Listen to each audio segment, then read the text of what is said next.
E agora, para fechar esta primeira parte da manhã do nosso evento com chave de ouro, teremos com o professor doutor Eanes Torres, da UFCG, uma palestra sobre inteligência artificial aplicada à educação.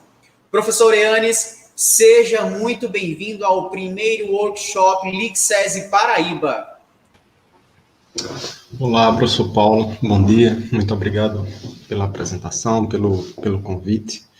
Então, agradeço ao SESI a oportunidade de poder falar um pouco sobre esse assunto de IA. Agradeço também a Graciele, que me convidou pessoalmente para estar aqui hoje. Então, eu tenho um slide para apresentar. Ele está compartilhado aqui. Isso, pronto.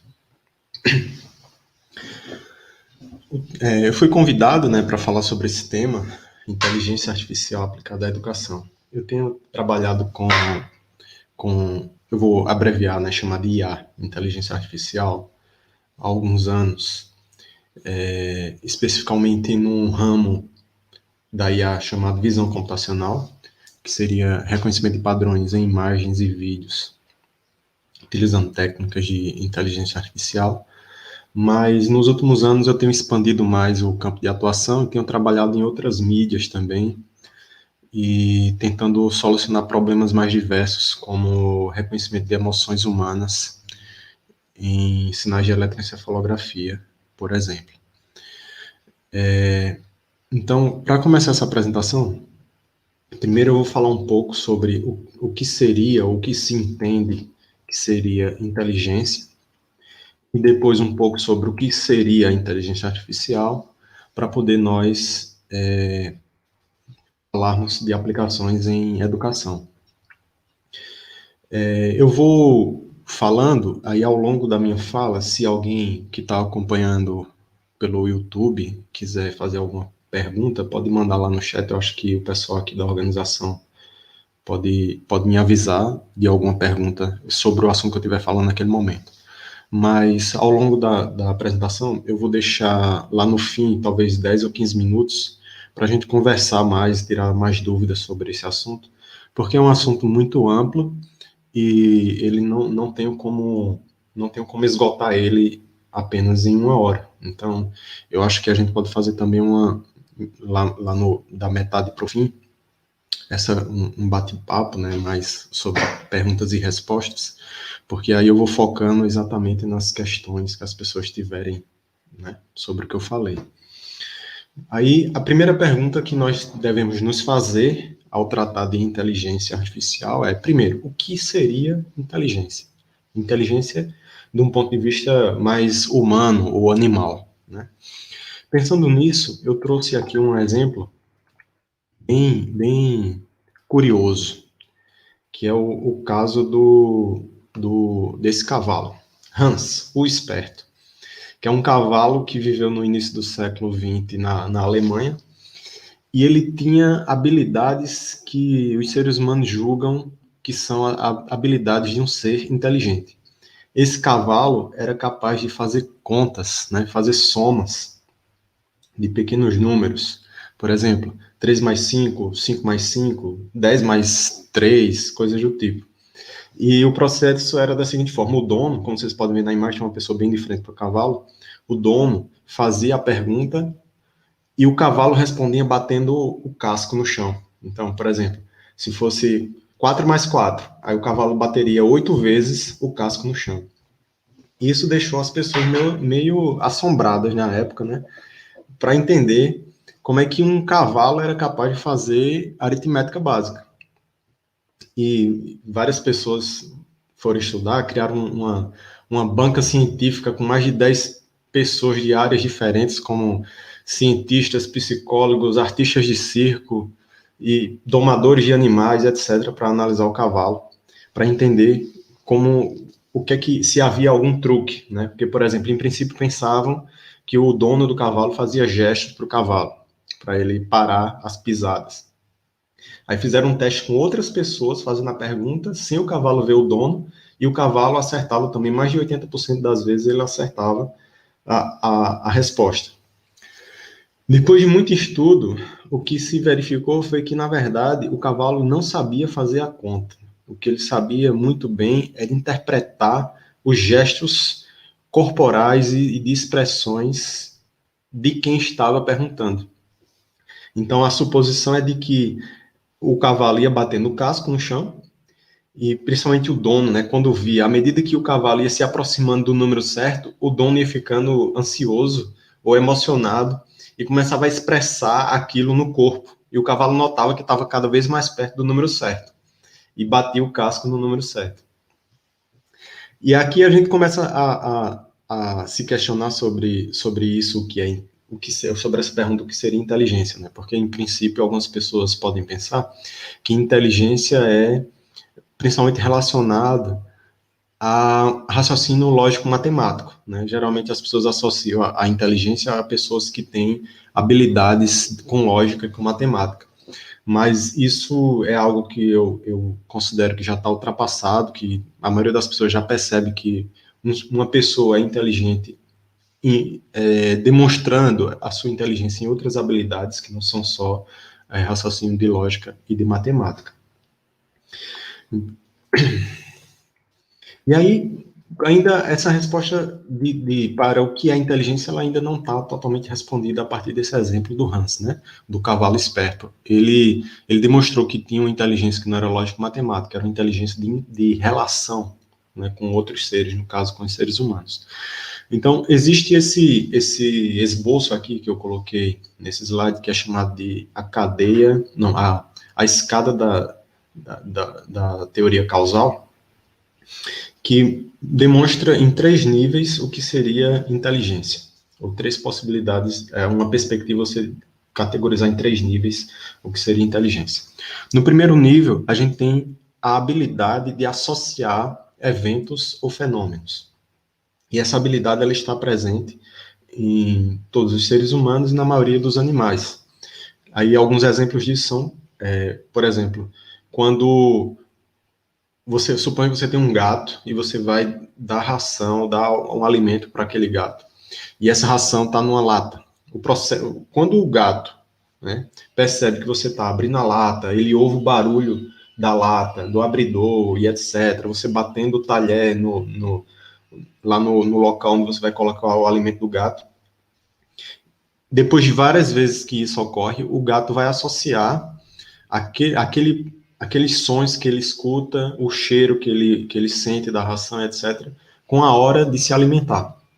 Então, isso é um processo de associação que, em estatística, isso é mensurado utilizando correlação, né? Dois eventos estão correlacionados.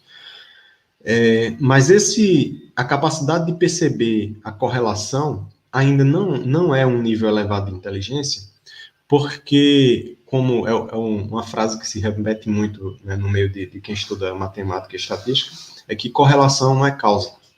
Né? Então, associando também com a palestra a discussão que estava havendo agora há pouco, né, das professoras, que na ciência a correlação é um primeiro fator que nós buscamos, mas seria muito melhor se a gente fosse capaz de identificar as causas. E correlação não é causa. Aí, no próximo degrau dessa escada, a gente tem a capacidade de intervir no mundo. E aí, essa capacidade de intervir no mundo, ela já tem um raciocínio mais próximo do que seria causa e efeito. Então, por exemplo, os bebês, né, quando estão numa fase ainda ainda que não tenha a linguagem bem desenvolvida e que estão aprendendo sobre o mundo, alguns bebês desenvolvem um processo que parece uma brincadeira para eles, né? Por exemplo, ele está no colo da mãe e joga um objeto no chão. Aí a pessoa vai lá e pega esse objeto e devolve para ele. Aí ele joga de novo e a pessoa pega e devolve para ele. Alguns riem, ficam achando engraçado esse processo. Mas observe que isso é um processo de intervenção no mundo, que intuitivamente ele está aprendendo sobre a gravidade, por exemplo. Né? Ele está aprendendo empiricamente sobre a gravidade. Então, o processo dele largar um objeto e esse objeto cair, ou dele jogar um objeto para cima e ir em direção ao chão, é um procedimento de intervenção no mundo físico que faz com que a criança aprenda empiricamente sobre a força da gravidade, por exemplo. E assim, todos os outros processos que a criança intuitivamente vai fazendo testes, vendo o resultado, e às vezes ela encara isso como uma brincadeira, mas aí ela testa, ela repete a ação e o efeito se assemelha com o que ela espera. Isso é um processo de intervenção no mundo que só os seres humanos e talvez alguns poucos animais são capazes de conseguir fazer. Mas aí a gente ainda não está no nível final do que seria um ser inteligente, né? Um ser que é capaz de associar eventos e fenômenos, de intervir no mundo, mas também ser capaz de ter um raciocínio contrafactual. O raciocínio de intervenção, ele já pode nos dar a diferença entre correlação e causa e efeito. Mas só o raciocínio contrafactual é que está na esfera humana de inteligência. E esse raciocínio contrafactual é o que nos dá a capacidade de imaginar como seria qual seria o resultado de uma ação se você tivesse agido de outra forma, né? É o raciocínio que responde perguntas do tipo, e se? Né? E se eu não tivesse feito dessa maneira, eu tivesse feito dessa outra maneira? Então, esse raciocínio está presente na nossa vida o tempo todo. Então, se você mora longe do trabalho, por exemplo, e você vai sair do trabalho seja à noite e não sabe exatamente como é que está o trânsito. Aí você tem que decidir se você vai pelo caminho A ou pelo caminho B. E aí, geralmente, quando você vai pelo caminho A, você leva 30 minutos para chegar em casa. Nesse dia, você foi pelo caminho A e chegou 45 minutos depois. Aí, um raciocínio que você poderia fazer é: e se eu tivesse ido pelo caminho B? Será que eu teria levado menos tempo? Então, isso envolve associação, intervenção e, principalmente, contrafactual. Esse raciocínio, e se? E se eu tivesse feito de outra maneira? Aí, um ser humano que possui essas habilidades, né, de ser capaz de diferenciar o que é correlação, do que é causa, e de imaginar, né, de ter a criatividade, é o que a gente chama de um ser inteligente, né, com todas essas características. E agora, e o que seria inteligência artificial? Né? Hoje assim, embora essa área de estudo não seja nova, né, ela está por aí já há mais de, creio que há mais de 50, 60 anos, só recentemente, né, eu diria que nos últimos 10 anos, é que a coisa ganhou corpo, né, que ficou se tornou um termo muito popular na indústria, no comércio, em todas as áreas dizem que estão usando alguma coisa de inteligência artificial em seus produtos para agregar valor àquele produto. Mas será que o que está aí sendo vendido como inteligência artificial realmente é inteligência artificial? Então vamos ver algumas definições desses autores. Russell e Norvig, né, que eu coloquei a referência lá no fim, depois vocês podem ver. Eles são autores de um livro, poderia dizer, o livro mais respeitado, né, de inteligência artificial que nós conhecemos. Então, o campo da inteligência artificial tenta não apenas compreender, mas também construir entidades inteligentes. Então, para poder a gente construir uma entidade inteligente, nós devemos compreender o que seria inteligência. E vocês podem notar que aqui nesse ponto existe uma cooperação, né? uma troca de informação entre a inteligência, o campo de estudo de inteligência artificial e outras áreas de estudo, como psicologia, biologia, neurologia, etc. Porque a IA vai lá buscar conhecimento de como se entende que a inteligência humana funciona, simula isso, cria modelos, faz testes, faz experiências, etc. Adquire, talvez, um novo entendimento e aí compartilha esse entendimento de volta com as outras áreas. Né? Então, existe essa cooperação entre as áreas no entendimento do que seria entidades inteligentes. E aí, com esses entendimentos, se criam entidades inteligentes, como, por exemplo, os agentes inteligentes, que é uma das áreas de estudo da inteligência artificial. Aí existem algumas dimensões que são importantes para se mensurar se uma determinada entidade viva ou artificial é inteligente. E aqui tem dois, né? São processos de pensamento e raciocínio, que é o que a gente geralmente associa mais com coisas inteligentes, mas também o comportamento. Porque pode ser que uma determinada entidade, ela não tenha, por si só, um processamento inteligente interno, mas que o comportamento dessa entidade nos leve a pensar que ela é inteligente. Porque, no fim das contas, de certa forma, o que ocorre de raciocínio interno acaba se expressando por meio de comportamento. Mas existem alguns fenômenos que ocorrem com um comportamento que nós julgamos ser inteligente, mas que, na verdade, se você for examinar a fundo, não necessariamente é inteligente. Algumas medições, algumas formas de medir se uma entidade é inteligente ou não, né? Nós podemos tanto comparar o sucesso dessa inteligência artificial em relação aos seres humanos, como em relação também a um conceito ideal de inteligência. Em inteligência artificial, hoje em dia, especialmente em visão computacional, vou falar mais sobre isso daqui a pouco, nós estamos num patamar de comparação com a inteligência humana e para alguns problemas bem específicos de reconhecimento e classificação de objetos em imagens, os algoritmos já estão no patamar de inteligência humana, em alguns casos superando a inteligência humana. Mas cabe ainda perguntar, será que tudo que está por aí sendo vendido como inteligência artificial é inteligência artificial? Não, certo?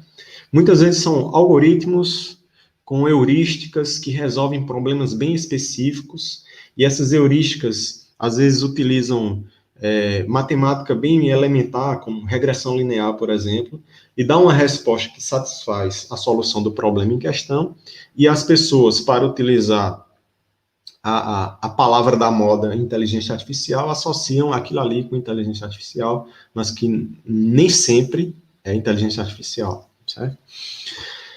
Aqui eu trouxe essa imagem, né, no filme da série Arisa, quer dizer, da série Melhor Que Nós, que está disponível no Netflix, que é um robô que foi criado para ser fiel ao seu dono, né, e ele aprende à medida que vai convivendo com a família, ele vai aprendendo novas habilidades. E é bem interessante para a gente ver o processo de evolução do robô nessa série. Tá?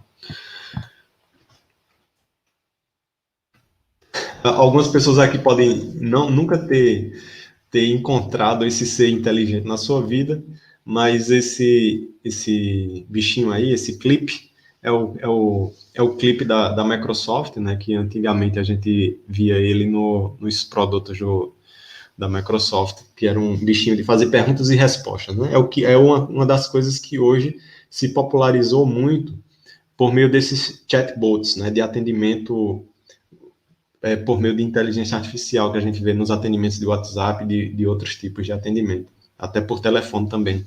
Mas a Microsoft foi uma das pioneiras, né, na criação desse tipo de entidade supostamente inteligente. Aí, ainda falando um pouco da história, né, da inteligência artificial, um marco, né, na virada, assim, de fazer a inteligência artificial se tornar popular no mundo, foi uma competição que ocorreu em 2012, que essa competição tinha como objetivo categorizar ou classificar automaticamente 1.000 categorias de objetos em 1,2 milhões de imagens. Então, isso foi um trabalho hércules, que foi feito por alguns pesquisadores, principalmente alguns dos Estados Unidos, e eles tinham 10 milhões de imagens rotuladas, e desses 10 milhões, o competidor, né, o algoritmo competidor, tinha que pegar um subconjunto que continha 1.000 categorias de objetos e 1,2 milhões de imagens. E naquela época, o algoritmo vencedor foi um algoritmo que foi criado dentre os pesquisadores envolvidos, estava Hinton, que já é uma pessoa bem antiga na inteligência artificial, na época já era, que é um dos responsáveis pela criação do algoritmo de backpropagation, né, de propagação para trás, que é utilizado em redes neurais artificiais. Então, essa competição foi o marco, porque aí a gente começou a ver que a inteligência artificial, ou o que se chama de inteligência artificial, era capaz de categorizar, ou seja, de você, dado uma imagem, o algoritmo identificar quais objetos estão naquela imagem, marcar um retângulo ou fazer uma marcação em torno do objeto e dizer o nome do objeto, atribuir um rótulo ao objeto.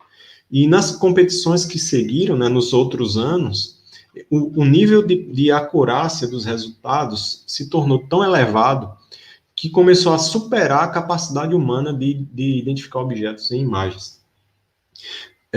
Ao ponto de, por exemplo, o algoritmo ser capaz de detectar cães em imagens e, além de identificar e dizer a região, nas coordenadas de pixels, onde o objeto estava, onde o animal estava, dizer também qual era a raça do cachorro. Né? Então, dizer, aqui tem um cachorro, pastor alemão, e está nessa posição XY, né? E com capacidade superior à humana. Isso foi o marco histórico que fez com que a inteligência artificial começasse a ser perseguida e a gente começar a vivenciar uma era como a gente está vendo agora nos últimos 5 anos, com praticamente grande parte dos pesquisadores de diversas áreas pesquisando em inteligência artificial.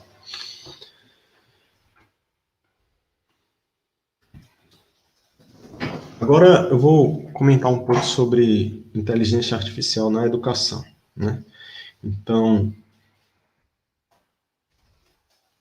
a Unesco tem um documento que trata de inteligência artificial na educação diante de 3 perspectivas principais, né? Eu coloquei a referência para esse documento no fim, depois vocês podem acessar. Então, primeira perspectiva, aprender com inteligência artificial. Segundo, aprender sobre a inteligência artificial. E 3, se preparar para a inteligência artificial. Aprender com seria mais o foco da apresentação de hoje, né? Aprender com IA, que é a IA aplicada à educação, é o que eu estou focando. Aprender com IA, ou seja, como a inteligência artificial pode nos ajudar a aprender melhor, mais rápido, com menos esforço. Aí aqui a gente pode dar vários exemplos de situações em que a inteligência artificial pode ser útil, né? Então, por exemplo, vou falar de ensino de matemática, que é o que eu tenho mais contato. Então, quando a gente vai resolver um problema de matemática, em princípio, se o problema é novo, se você nunca viu um problema daquele tipo, você tem que pensar sobre o assunto, né? Você tem que checar se você conhece o assunto que é necessário para resolver aquela questão. Depois, você deveria checar, né, mentalmente, se você já resolveu alguma questão pelo menos parecida. Porque aí, se tem alguma questão que você já resolveu parecida, você pode pegar partes do método que você usou, ou o método completo que você usou para resolver outra questão, e aplicar naquela nova questão. O processo de solução, embora quando a gente está estudando, por exemplo, se você vai estudar para fazer Enem, na pressa, tem muito assunto, você vai resolvendo as coisas meio bagunçado, porque o objetivo é ter um resultado final. O correto seria você resolver passo a passo, de forma bem organizada, e, se possível, comentando as justificativas de você passar de um passo para o outro. Esse processo de comentário, né, de você comentar, eu estava aqui, a equação está dessa forma e eu vou passar para esse próximo passo por causa de tal motivo. Esse processo de explicação, ele é útil por vários motivos. Ele é útil para você aprender, porque ao passo que você vai escrevendo a sua resposta e vai comentando os motivos pelos quais você está dando aquele passo, você está aprendendo muito mais do que simplesmente rascunhar a resposta rapidamente. Essa é uma coisa.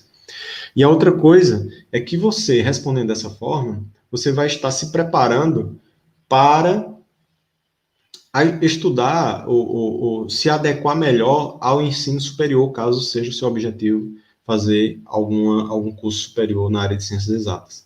Porque no curso superior, na área de ciências exatas, eu costumo dizer para os meus alunos, né, algumas pessoas podem não concordar, mas o procedimento e o como você chegou na resposta final é mais importante do que a resposta final. Certo?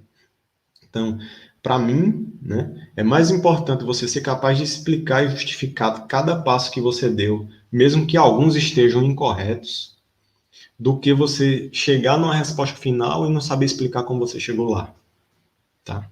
Então, para mim, isso é um diferencial fundamental da forma como se cobra matemática no ensino superior e da forma como se cobra matemática no ensino médio. Embora a gente possa ensinar assim também no ensino médio. Tá? Aí, pensando nisso, aprender com IA, a gente poderia pensar num algoritmo de inteligência artificial que a pessoa fosse digitando esses passos, né?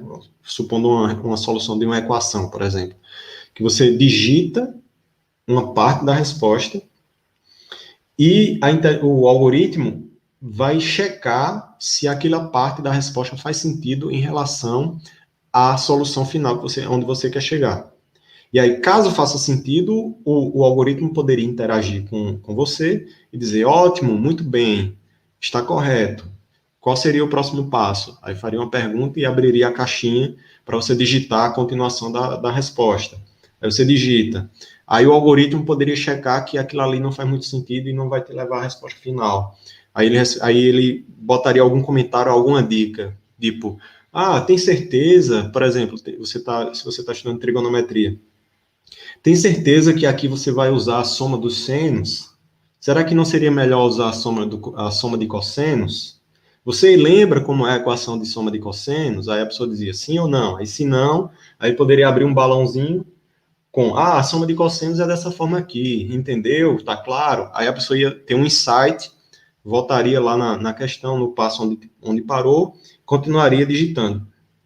Então, esse processo de aprender com IA é um processo que uma pessoa, se não utilizar IA, ela só teria se fosse com um professor personalizado, né? O professor está do seu lado, vendo você responder a questão a cada linha e está checando se faz sentido e está te dando as dicas. Isso pode ser feito sem IA? Pode. Agora, não escala, né? Não escala. Isso tem uma coisa que a inteligência artificial ou a ciência da computação preza, é a capacidade de escalar as soluções. Né? Você tem uma solução que você aumenta a quantidade de pessoas que têm acesso a ela no estalar de dedos. Então, com inteligência artificial, a gente tem essa possibilidade. O próximo ponto, que é aprender sobre IA, aí já envolve pessoas que estão mais interessadas em se envolver, de certa forma, com ciência da computação, com informática, para aprender sobre IA e talvez trazer contribuições de soluções de problemas para a própria IA, né, para a própria inteligência artificial. E aí envolve o estudo de programação, de algoritmos, de estruturas de dados e etc.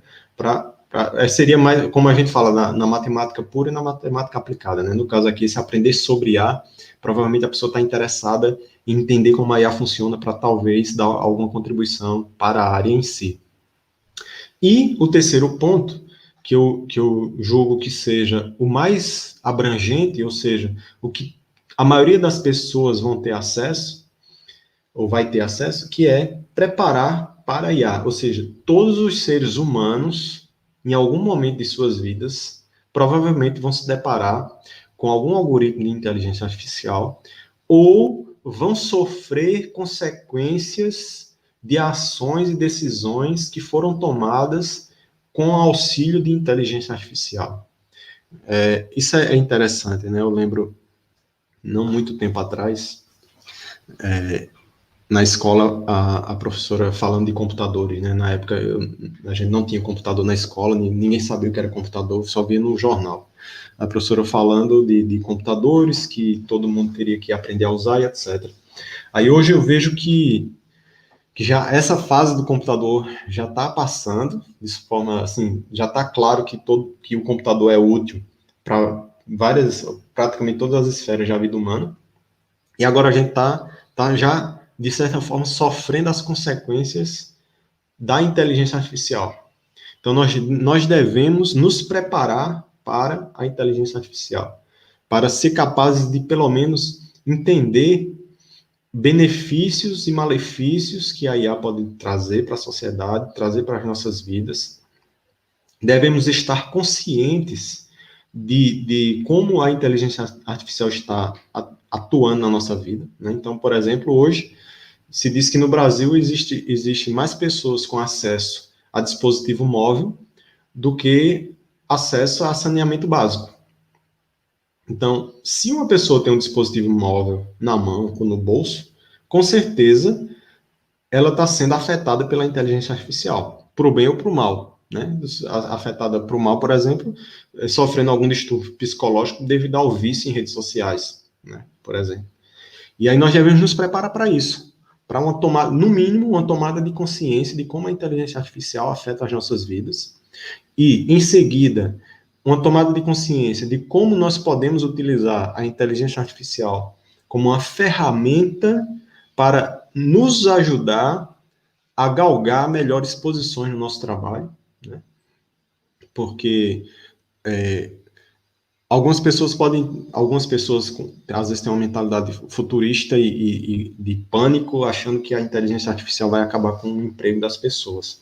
Mas eu penso assim, que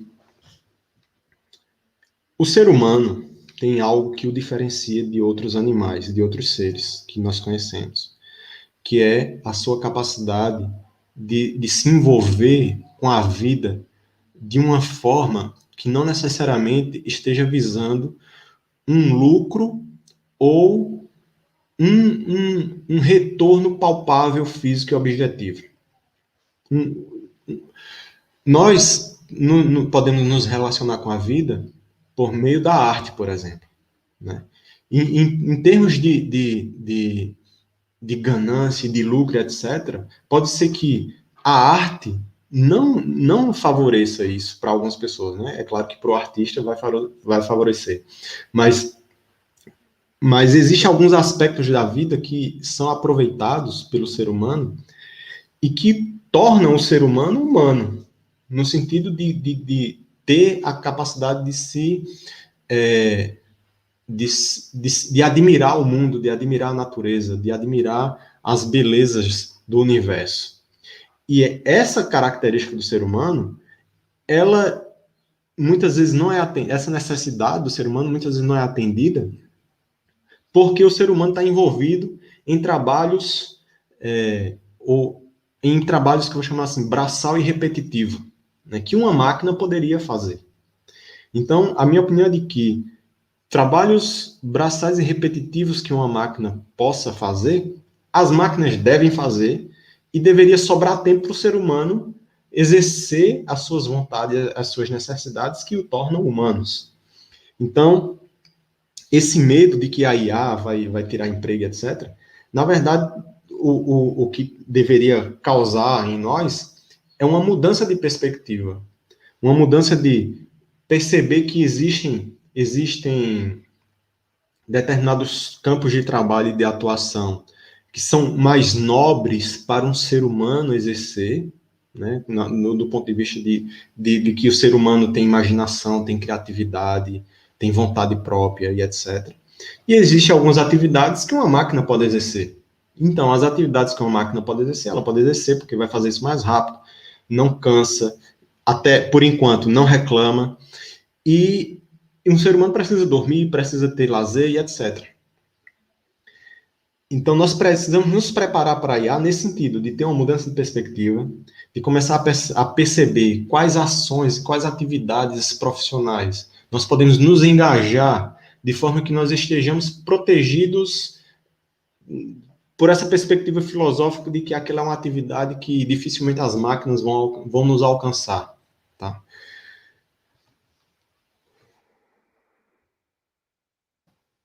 Tenho mais algumas considerações sobre IA na educação. Então, nós podemos observar que as aplicações de IA na educação em pelo menos 3 perspectivas.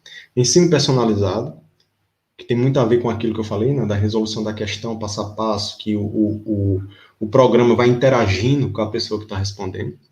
Geração automatizada e correção de provas e exercícios. E feedback personalizado sob demanda. Principalmente o do meio, o segundo, é uma coisa que está afetando muito, eu acho que hoje, todos os professores, né? Porque a gente tem que... O processo da sociedade que a gente vive é sempre de aumentar, né? De crescer. E junto com isso vai também crescendo a quantidade de alunos por turma, a quantidade de turmas que você dá aula, e aí você tem que criar muitos exercícios diferentes, e esses exercícios têm que ser embaralhados, tem que ser novo a cada semestre, porque senão pode ser que ocorra alguma tentativa de burlar o sistema, porque já pegou a resposta pronta, e etc, etc. E aí,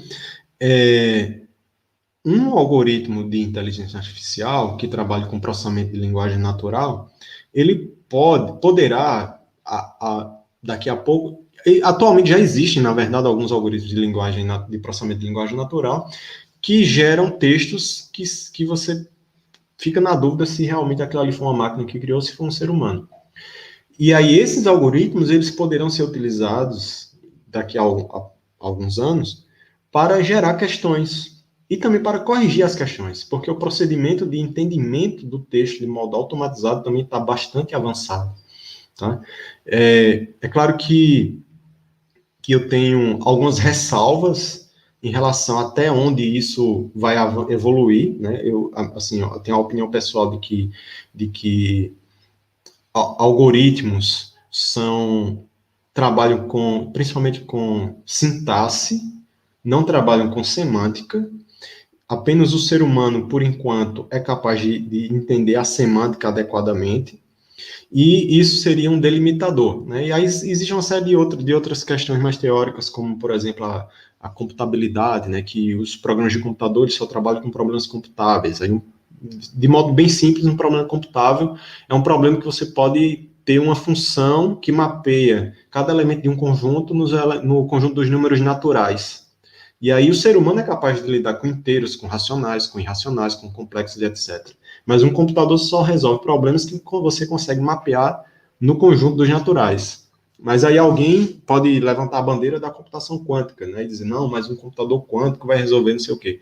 Vai, mas por enquanto o computador quântico está muito mais no campo da teoria do que da prática, né? Da realidade. Pode ser que um dia ele venha a surgir computadores quânticos de muitos qubits que façam alguma computação útil. Mas mesmo os computadores quânticos, eles precisam de uma interface clássica para transmitir a informação para o ser humano. No fim das contas, tudo volta para o computador clássico, mesmo que o processamento tenha sido executado no computador quântico. E aí, essas possibilidades de gerar questões de modo automático, corrigir exercícios de modo automático e do ensino personalizado, vai nos possibilitar ter o fator de escala, né, que eu mencionei antes, que a computação é fissurada nessa questão de escalar soluções. E aí você poderá, ou se hoje um professor tem, digamos, 100 alunos, 150 alunos por semestre ou por ano, com essa possibilidade de gerar e corrigir automaticamente, o professor poderá dar conta de, quem sabe, 5 vezes mais que isso, 10 vezes mais que isso, porque ele será chamado apenas em situações críticas que o algoritmo não seja capaz de solucionar adequadamente, ou que o aluno não esteja satisfeito com a solução ou com a interação com a máquina, né, com o algoritmo. E aí, todas essas evoluções, principalmente na área de processamento de texto, que a gente está vivenciando hoje, elas estão relacionadas com avanços que ocorreram mais recentemente na área de processamento de linguagem natural, principalmente as redes do tipo GPT, né, que são transformers de pré-treinamento generativo. Eu não vou entrar em detalhes técnicos, mas só para esclarecer uma coisa aqui. Generativo quer dizer que é probabilístico e que gera novas características, e isso é um tipo de rede neural profunda porque tem muitas camadas escondidas, tá? Aí depois, se você procurar rapidinho na internet, você encontra material sobre isso, porque está muito popular hoje em dia, tá?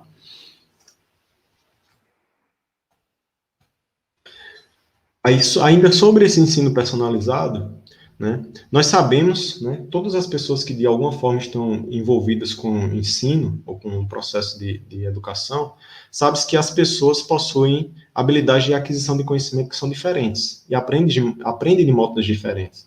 Tem pessoas que gostam de ouvir o professor explicando, outras pessoas gostam de aprender lendo, outras fazendo exercício, outras anotando, outras vendo imagens, né? E é muito complicado para a gente conseguir atender a todas essas formas de aprendizagem numa mesma aula padrão para todos os alunos. Então, é impossível um professor criar uma única aula convencional que atenda a todas as especificidades de aprendizagem de cada aluno, né? A gente tenta ali ir na média, mas só que na média a gente vai saber que vai ter alunos que estão insatisfeitos porque eles aprendem muito rápido e aí fica esperando os outros, e alunos que vão ficar insatisfeitos porque não estão acompanhando.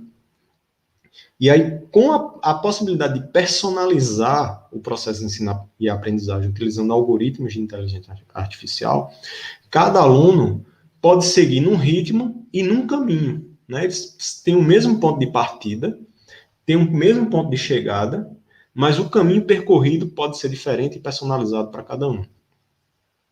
Outro fator importante é a possibilidade de sistemas de IA fornecerem feedback personalizado e escalável. Esse escalável é uma palavra que eu já usei bastante hoje. E o personalizado é o que vai permitir que o caminho trilhado seja diferente de acordo com as lacunas de entendimento e com o histórico de aprendizagem que cada pessoa tem. Vou mostrar aqui alguns exemplos de softwares para inteligência artificial na educação. Na busca que eu fiz, eu não encontrei nenhum brasileiro ou em português, infelizmente, mas esses que estão aqui, eles já são bastante representativos. Então, existe esse Newton Alta, que é um algoritmo, um software, né, de aprendizagem adaptativa, que ele engloba os temas de matemática, estatística, economia e química. E aí, esse algoritmo ele já está fazendo aquilo que eu mencionei, né? Os alunos iniciam a tarefa no mesmo ponto, mas à medida que vão avançando, o algoritmo percebe que ele está acertando ou que ele está errando, e aí vai guiando o processo de aprendizagem para ter mais esforço onde o aluno tem mais dificuldade e menos esforço onde ele tem mais facilidade. E aqui, especificamente, esse software é para cursos de graduação. O Kerion, que já é um software para ensino médio, ele avalia a velocidade e a qualidade de aprendizagem dos alunos e dá um retorno para o professor, porque aí o professor, com o uso desse software, ele vai saber exatamente quais são as lacunas que os alunos têm, onde cada aluno precisa melhorar a sua aprendizagem. E o Kerion também possui um tutor virtual que acompanha as respostas do aluno, permitindo que elas sejam dadas passo a passo. Isso foi aqui, nesse Kerion, que eu vi o exemplo que eu mencionei no início, sobre o algoritmo que acompanha o processo de solução de uma resposta de uma questão de matemática. Né? Aqui eu tenho uma tela do Kerion que está mostrando uma solução de uma equação do primeiro grau, passo a passo. Né? Então, a pessoa tem a equação, aí digita uma solução, o próximo passo, aí ele vai dando um retorno, né? Muito bom, esse passo é válido, mas não é a resposta final, ou seja, digite mais um pouco.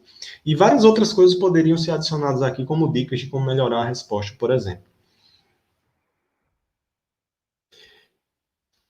E aí a frase final, né, que eu gostaria de deixar para as pessoas que ainda podem ter alguma preocupação sobre o seu trabalho como professor, é que a IA não vai substituir o professor, mas os professores que utilizarem IA vão substituir os que não utilizarem, tá?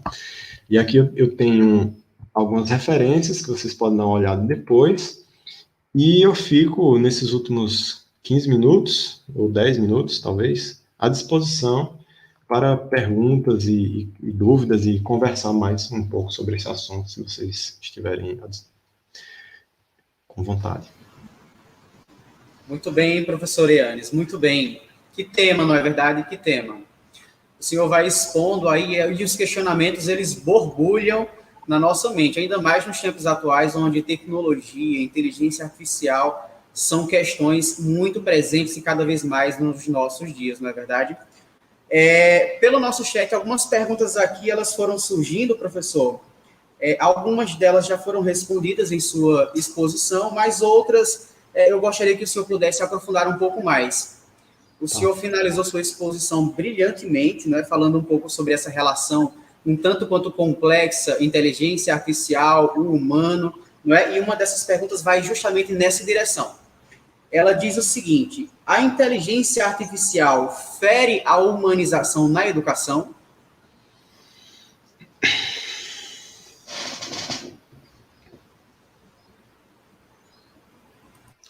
Aí seria bom eu entender melhor o que é que a pessoa quer dizer com humanização na educação, né? Essa humanização na educação está relacionada a quê? Assim, eu não sei muito bem o que quer dizer, né? Se quer dizer, tem que ter um ser humano do seu lado lhe ajudando, ou então tem que atender às suas necessidades, eu não sei exatamente, né? Porque se for assim, se for no sentido de pessoas que têm algumas dificuldades, né? Será que o algoritmo seria capaz de se adaptar a essas dificuldades da pessoa, como, por exemplo, deficiência visual, deficiência auditiva? Em algum momento no futuro, eu creio que sim, né? Mas da forma como está sendo feita hoje, da forma como esses algoritmos estão sendo criados hoje, eles ainda, como é uma coisa iniciante, eles ainda estão no modo, vamos tentar atender a média, tentar atender a maioria das pessoas. Mas já existem muitos trabalhos, né, que estão tentando resolver pedaços desse problema, como, por exemplo, a questão da linguagem de sinais, né? No caso da linguagem de sinal do Brasil, Libras.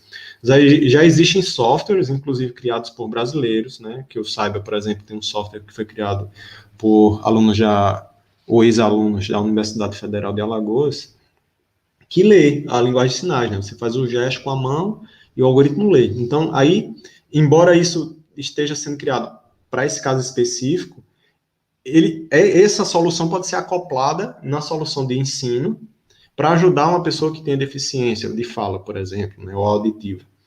Outro tipo de solução que está bem popular também, que a gente já conhece, são as legendas automáticas, que inclusive tem tanto em plataformas como o YouTube, tem em plataformas de reunião, que ela cria a legenda automática. É claro que algumas pessoas não gostam do nível de qualidade daquelas legendas, mas em alguns casos estão saindo bem, está bem interessante alguns resultados de legenda. Então, por exemplo, é possível hoje, sem nenhuma coisa absurda de outro mundo, uma pessoa com deficiência auditiva participar de uma reunião online digitando o que ele quer falar e lendo o que as outras pessoas estão falando, sendo que isso que ele está lendo está sendo gerado automaticamente, né, da fala. Então, nesse sentido, existem se a questão se refere a ser capaz de alcançar pessoas que têm alguma dificuldade, eu acho que também já existem muitas linhas de frente tentando resolver esses problemas. Ótimo, excelente, professor. É uma questão que envolve aí uma série de variáveis, não é verdade? Uma outra questão que surgiu, acredito que o senhor já começou aí a introduzir, de certa forma até respondeu. Ela dizia o seguinte: como a inteligência artificial pode auxiliar no processo de aprendizagem de alunos com deficiência? Aí entra nisso, né? Então, por exemplo, se for deficiência visual, existem softwares também, inclusive de open source, que você pode baixar o código para alterar como você queira, que eles leem o texto para você, né? Você pode abrir um PDF, por exemplo, e ele vai ler para você. Existe, por exemplo, nos softwares de escritório da Microsoft, existem ferramentas que permitem que você leia o texto em inglês, por exemplo, e o algoritmo ouve o que você leu e dá uma dica para você melhorar a pronúncia. Então, em termos de, eu tenho alguma deficiência visual, não consigo ler o texto, isso aí, de certa forma, está sendo muito bem tratado, porque existem ótimos leitores de texto para você ouvir. Aí, em termos de deficiência auditiva ou de fala, tem as soluções que eu mencionei anteriormente, né, que tem criação de legenda de modo automático e grátis, né, em muitas plataformas grátis. Ótimo, obrigado, professor. Uma última pergunta, talvez uma curiosidade. Professor, e o Akinator? Ele é um programa que, a partir de perguntas de sim ou não, deduz qual pessoa você está pensando. Ele usa algum tipo de IA? Não, eu acho que aí é uma heurística básica, né? Talvez busca em árvore. Busca em árvore é um tipo de algoritmo utilizado em estrutura de dados na área de informática e ciência da computação, que já tem estruturas pré-definidas de como você fazer uma busca mais rápido por determinado assunto. E eu tenho a impressão que eu li já sobre esse problema que a pessoa mencionou aí, e o que o pessoal menciona é que é um tipo de heurística. A heurística não necessariamente é IA, é o que eu estava falando antes, né? Nem tudo que tem um comportamento que você julga que é inteligente é inteligência artificial.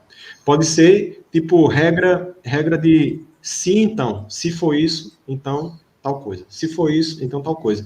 Aí alguém deve ter previamente catalogado várias situações de se então, e essas situações, sim, então, elas são colocadas numa estrutura que nós chamamos de árvore, e aí a árvore vai sendo percorrida, se for isso, vai para a esquerda, se for isso, vai para a direita. E esse processo de percorrer a árvore acaba respondendo a algo que você está pensando. Mas eu acho que isso é muito mais um truque, tá? Um truque de algoritmo do que inteligência artificial. Muito bem, professor, muito bem. Falando de educação brasileira, professor Yannis, sei que o senhor já expôs, não é, muito bem sobre a temática, mas se o senhor pudesse elencar algumas frentes assim mais urgentes de investimento com relação à tecnologia, inteligência artificial, que pudessem nos auxiliar nessa nossa realidade tão urgente, o que o senhor poderia citar? Primeira coisa que eu tenho percebido, principalmente nessa época de pandemia, né, que a gente está precisando ter aulas e dar aulas online, é que, para quem está envolvido, para quem está no meio, que tem acesso à internet, etc., pode ter uma falsa impressão de que está todo mundo conectado adequadamente, mas não está. Então, é difícil a gente convencer alguém que esteja muito envolvido com a tecnologia de que tem pessoas ao seu redor que não têm acesso, ou que têm um acesso muito ruim, certo? Então, exemplos, eu conheço pessoas que dão aula, por exemplo, no interior aqui, em Cuité, na cidade de Cuité. E conversando comigo sobre aula online, etc, etc. A pessoa me falou que tem alunos que não têm energia elétrica em casa, entendeu? E a gente fica querendo dar aula online para o aluno não tem energia elétrica em casa, gente, entendeu? Então, eu acho que falta melhorar o acesso à tecnologia em geral, esse é um primeiro fator. Agora, em termos de utilizar as tecnologias, vamos supor, pronto, todo mundo tem acesso, todo mundo consegue ouvir e ver o material online. E agora? Como é que a gente usa a IA para melhorar isso? Aí tem um longo caminho pela frente também, viu? É engraçado isso, parece aquela história, né? Casa de ferreiro, espeto de pau, que a gente conhece uma série de tecnologias diferentes e tem acesso e tal, mas na hora de aplicar, aí começa a ver as dificuldades. E essas dificuldades, elas estão muito relacionadas com um dos tópicos que eu mencionei antes, que é se eu não me engano, é aprender para a IA. Você saber que existe e saber usar. Você não precisa se tornar um especialista, você não precisa se tornar um desenvolvedor, mas você tem que saber que existe e saber usar minimamente. Aí, essa pandemia, ela foi como, para mim e para, acho que outros colegas já da área de tecnologia, como um tapa na cara, entendeu? Assim, pô, você conhece todas essas coisas de IA, você sabe que existe IA e agora vai ter que usar. Aí, entendeu? Todo mundo dá uma pane, a gente não consegue aplicar. Então, tá faltando, acho que, na verdade, tem muita, essa pandemia, ela trouxe muita coisa à tona do que a gente está precisando mudar, né? Primeiro, que a aula tradicional de séculos, todo mundo sabia que já estava vencida, e isso ficou muito mais explícito agora. E aí, quando a gente tenta trazer os modos de aula tradicional, secular, secular no sentido de ter vários séculos de existência, para o ambiente online, é uma chatice, é horrível. E quem mais sofre com isso são os alunos, né? Porque as gerações atuais, os meninos já nascem pegando celular e mexendo, jogando videogame, etc. E também tem uma série de questões psicológicas, né, que a tecnologia trouxe, que é, por exemplo, a pessoa não ter paciência de ficar mais do que uma hora numa única atividade, e também a sensação de ser multitarefa, que ninguém é, mas que todo mundo acha que é. E aí, quando você tenta, né, você tem uma aula tradicional, 2 horas de duração, expondo, escrevendo no quadro, e falando, e não sei o quê. E você tenta fazer isso com uma apresentação de slide. Por exemplo, os meus slides aqui, sem nada colorido, sem nenhuma coisinha se mexendo, sem nenhum botãozinho, e falando por 2 horas.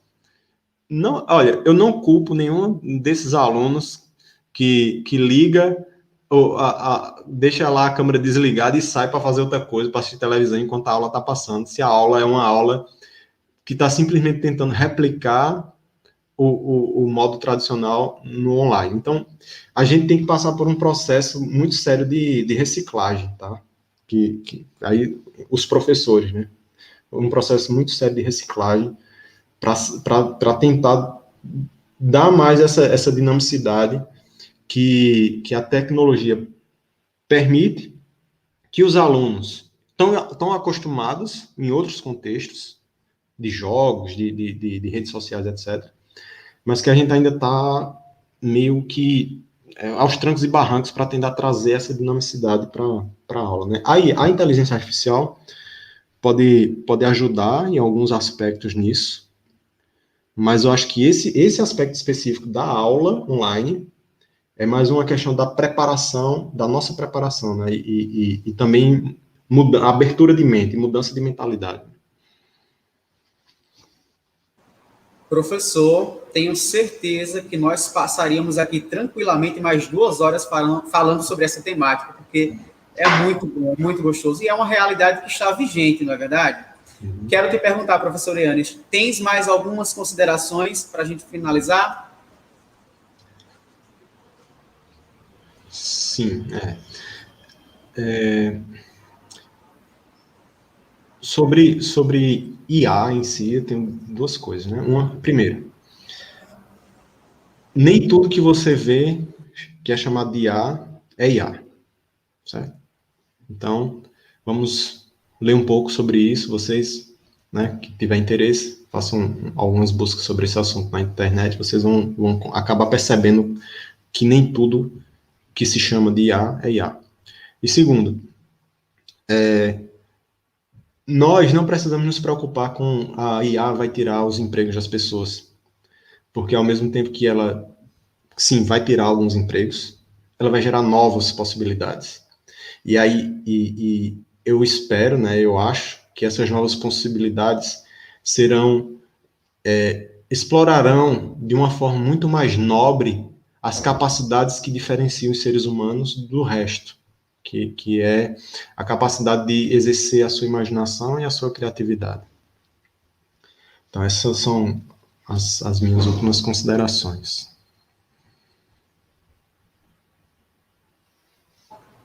Muito bem. Muito obrigado, professor, pela sua excelente contribuição. Quero agradecer pela sua participação, assim como os demais outros palestrantes. Foi uma manhã incrível. Que honra tê-lo conosco aqui. Muito obrigado, professor Yannis. Muito obrigado. Então, gente, que manhã, não é verdade? Olha só, mas pela tarde tem muito mais. A partir das 13h30, estaremos de volta para continuarmos com o nosso primeiro workshop Ligue SESI Paraíba. Bem, nós somos a Escola SESI Paraíba e este é o primeiro workshop Ligue SESI Paraíba. Muito obrigado, nos vemos à tarde.